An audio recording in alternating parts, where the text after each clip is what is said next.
Selamat siang, perkenalkan nama saya Aila Albertandrio dengan NIM belakang 180. Jadi hari ini saya akan menjelaskan makalah saya yang berjudul Perbandingan Algoritma Brute Force, Dynamic Programming, dan Simulated Annealing dalam optimasi prioritas perbaikan jalan rusak dengan kendala anggaran dan fairness distribusi antar wilayah. Dalam video ini saya akan membahas beberapa bagian yaitu latar belakang masalah, bagaimana masalah dimodelkan secara matematis, bagaimana ketiga algoritma bekerja, dan hasil eksperimen, dan yang terakhir itu adalah kesimpulan apa yang bisa kita tarik. Pertama-tama, ayo kita masuk ke latar belakang dan permasalahan. Di sini kita lihat, coba kita bayangkan, sebuah pemerintah daerah itu mempunyai daftar panjang ruas jalan yang rusak dan butuh diperbaiki. Namun, ada masalah yang muncul yaitu anggarannya terbatas dan hanya cukup untuk memperbaiki sebagian kecil saja. Pertanyaan yang akan muncul adalah, ruas jalan mana yang harus diprioritaskan? Kalau misalkan keputusan yang diambil secara manual dan tidak sistematis, hasilnya tentu bisa tidak optimal. Ruas jalan dengan urgensi tinggi itu terlewat, atau perbaikan hanya terpusat di satu wilayah saja, sementara wilayah lain itu tidak kebagian sama sekali.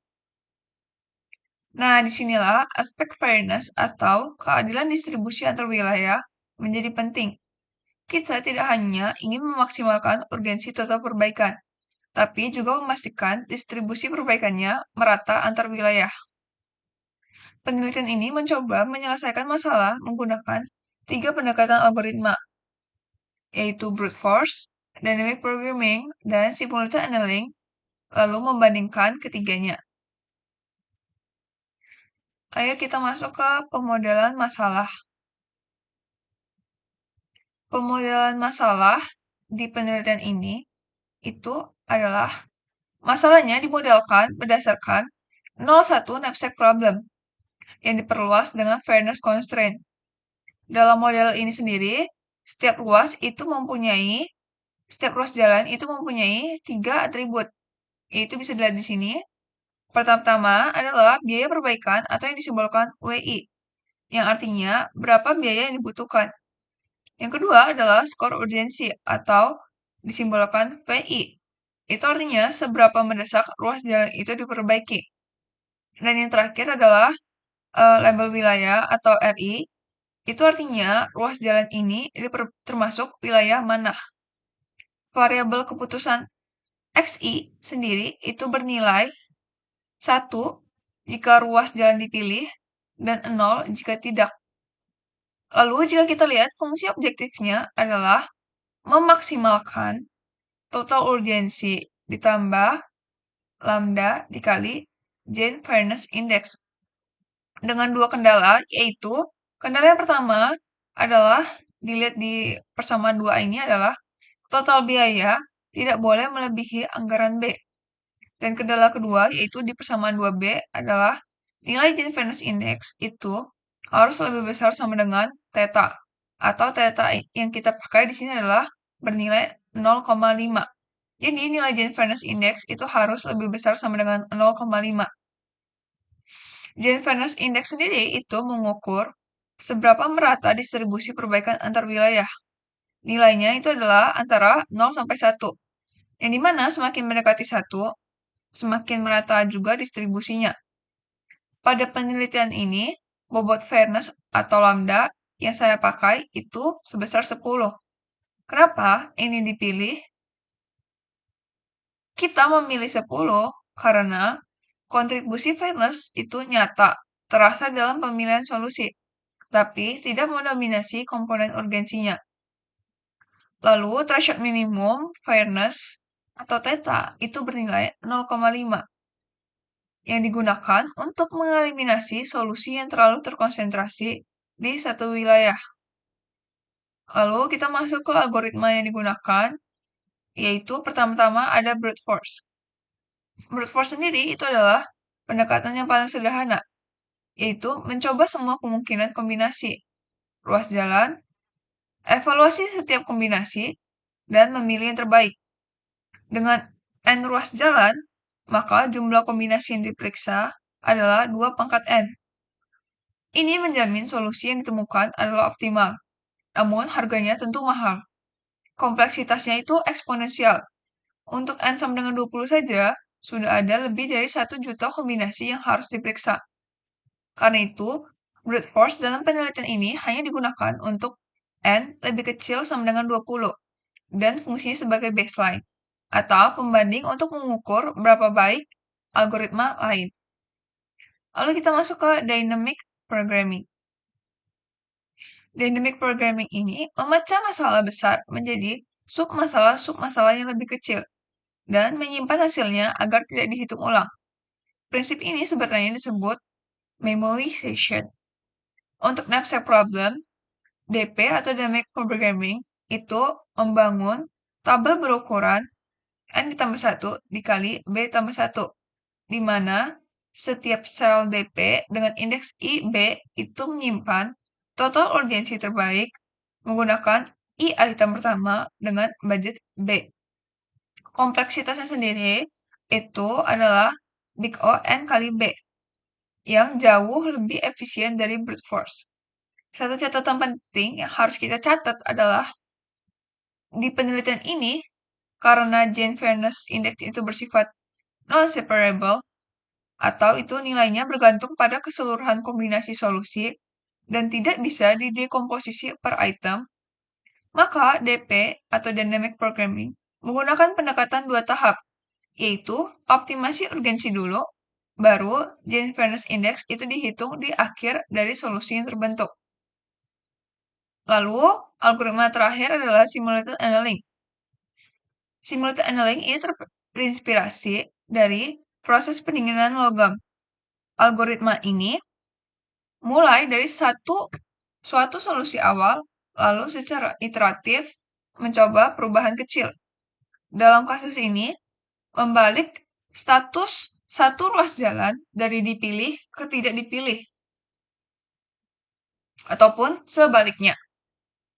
Yang menarik dari simulated annealing di sini, kalau kita lihat, adalah ia bisa menerima solusi yang lebih buruk dengan probabilitas tertentu, bergantung pada suhu saat ini. Di tahap awal suhu tinggi, simulated annealing itu lebih bebas mengeksplorasi. Seiring suhu turun, simulated annealing itu semakin selektif dan fokus pada eksploitasi solusi terbaik. Kriteria penerimaan ini mengikuti aturan metropolis, yaitu P accept sama dengan XP dalam kurung min data E per T. Simulated annealing di penelitian ini dijalankan sebanyak 5 run independen dan solusi terbaik dari semua run itu dilaporkan sebagai hasil akhir. Lalu kita masuk ke eksperimen dan hasil.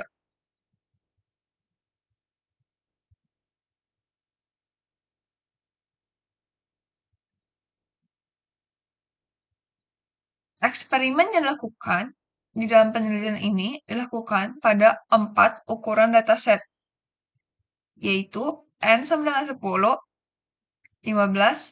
20, dan 50 ruas jalan. Dataset ini dibangkitkan secara sintesis dengan seed tetap agar hasil bisa direproduksi.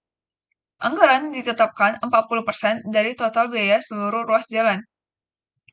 Kalau misalkan kita menjalankan kodenya, kita akan mendapatkan output seperti tabel 2 ini. Ayo kita lihat satu persatu.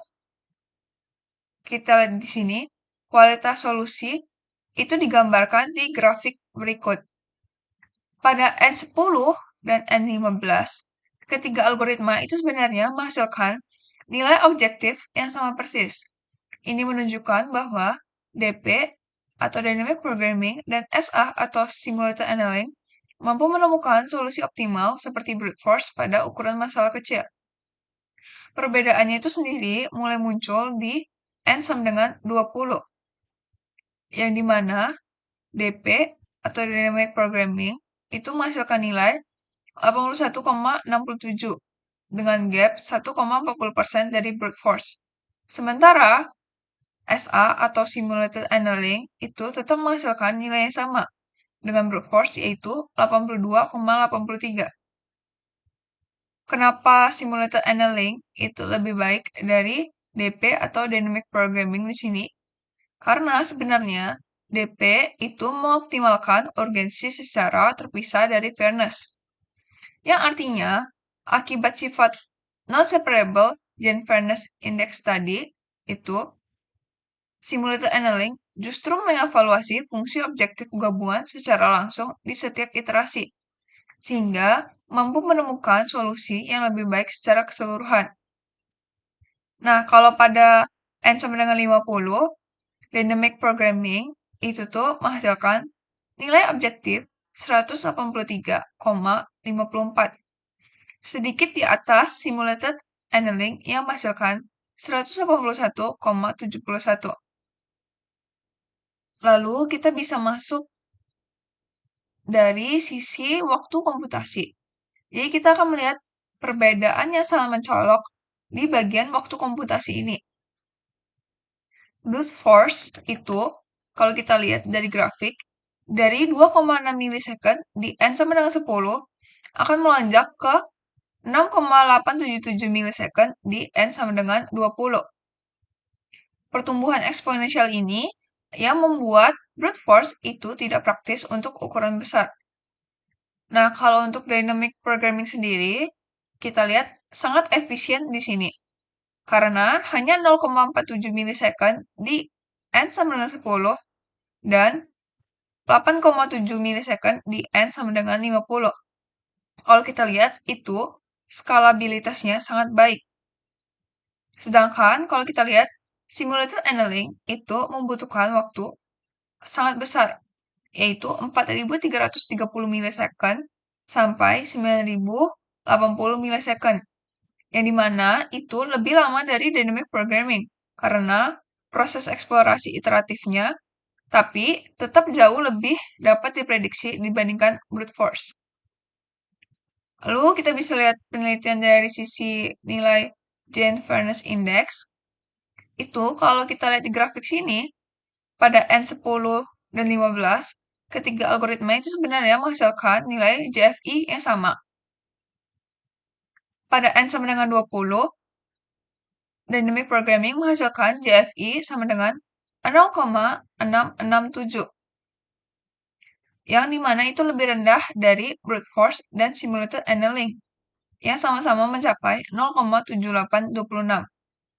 Ini konsisten dengan penjelasan yang telah saya jelaskan tadi, bahwa pendekatan dua tahap dynamic programming itu dapat menghasilkan fairness yang lebih rendah ketika ada konflik antar urgensi dan pemerataan wilayah. Kalau misalkan kita lihat pada N sama dengan 50, itu menghasilkan JFI tertinggi, yaitu 0,9713, dibanding DP yang 0,9713. Maaf, dibanding DP yang menghasilkan nilai JFI 0,9542. Simulated annealing itu lebih mampu menghasilkan distribusi yang merata, karena fairness-nya itu sudah terintegrasi langsung dalam proses pencarian solusinya. Lalu kita masuk ke kesimpulan. Berdasarkan hasil penelitian, ada trade-off yang sangat jelas antara efisiensi komputasi dan kualitas fairness. Kita sebaiknya menggunakan dynamic programming jika ukuran masalah kecil hingga menengah, jika kecepatan komputasi menjadi prioritas, dan jika perbedaan kecil pada fairness itu masih dapat diterima. Sedangkan kita sebaiknya menggunakan algoritma simulated annealing jika fairness distribusi antar wilayah itu adalah prioritas utama. Jika ukuran masalah besar dan dynamic programming mulai kewalahan. Jika waktu komputasi lebih lama masih dapat ditoleransi. Sedangkan kalau untuk brute force itu hanya cocok sebagai baseline pada dataset kecil. Secara keseluruhan, sebenarnya penelitian ini menunjukkan bahwa pendekatan algoritmik yang sistematis dapat membantu pengambilan keputusan prioritas perbaikan jalan yang lebih optimal dan lebih adil dibandingkan metode manual. Mungkin itu saja penjelasan saya terkait makalah ini. Sekian, terima kasih.